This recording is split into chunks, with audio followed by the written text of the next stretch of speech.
G'day fellas, and welcome back to the channel. Quick recap on last week. We went 3 from 5.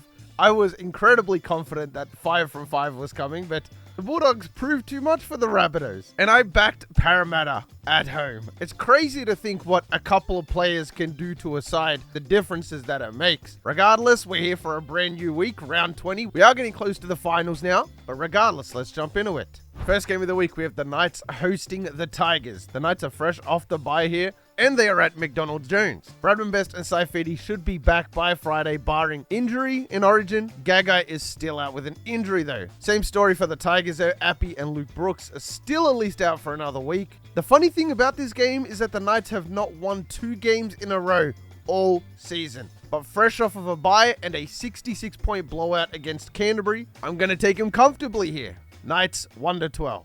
First game of Super Saturday, Doggies hosting the first place Broncos. And you heard that right, they have again jumped the Panthers. The Doggies turned their crushing defeat to the Knights into a very much needed win against the weak Bunny side. However, the Doggies are the first team this season to let in 500 plus points on their against, which is more than double the Panthers. Pat Carrigan will have plenty of time to rest after Origin. Reese Lightning is still out. I mean, straight up, I like the Broncos here. Whilst the Bulldogs did play really well against the Bunnies, I just think 2 wins over a top 8 team back-to-back seems very unlikely. And the Broncos are fresh off the bye. I'm going to take them here 13 plus. So it's very close, but this game is second on my game of the week. The Eagles hosting the Cowboys. The Cowboys have won just 2 from 8 on the road, but this is a new Cowboys team though. Both teams really need the win to make the top 8. As you can see, it's very close. There are talks of DCE being rested, but I think in a game this important, there's just no shot that they do rest him. If they are saying they are, I think it's just a bluff. I really do like Manly here. They're pretty good, pretty consistent at 4 Pines Park, but the Cowboys are just too strong lately. Calling an upset on the road, Cows 1-12.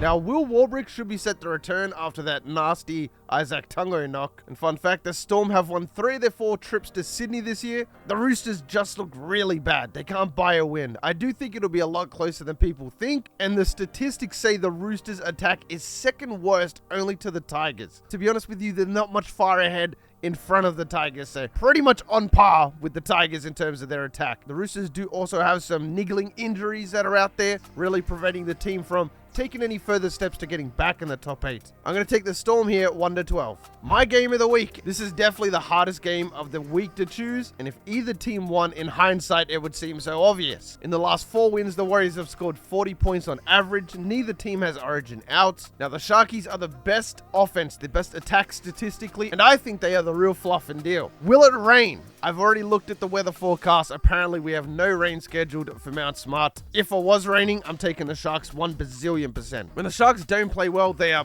by far the worst team in the competition. They have no momentum. But I feel like after that win against Para, a lot of people are going to be on the Warriors side here. You know what? I cannot make up my mind. I'm not even kidding. I have gone Warriors, Sharks, Warriors, Sharks, Warriors, Sharks. I'm just going to lock in the underdog. We're going the Sharkies, fellas, and I'm going to take them 1-12. For Sunday, Dolphins hosting the Panthers. Kafusi is set to return, thank goodness. Cleary should still miss another week. He's expected to come back round 21. Rehab apparently is going well, so he could return. The Panthers' defense is just way too strong though, better than the last 2 premiership years, while the Dolphins have allowed 456 points against them, putting them 3rd last in the competition, only in front of the Dragons and the Doggies. Now, I do like the Dolphins at home. They always have a lot of support. They're coming off a win. Kafusi is also back, and the Hammers should be back from Origin. I do think this could go either way, 13 plus 1-12, but to be safe about it, I'll go the Panthers 1-12.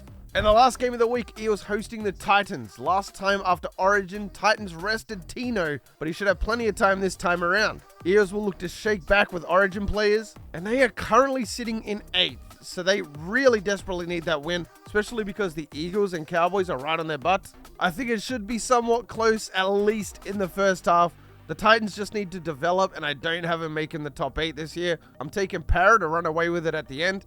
Para, 13 plus. And there you go, fellas. Those are my tips for round 20. As always, let me know your tips down in the comment section. If you made it this far into the video, you are the real MVP. Hope the rest of your day is awesome. And for me personally, I'm out. Peace.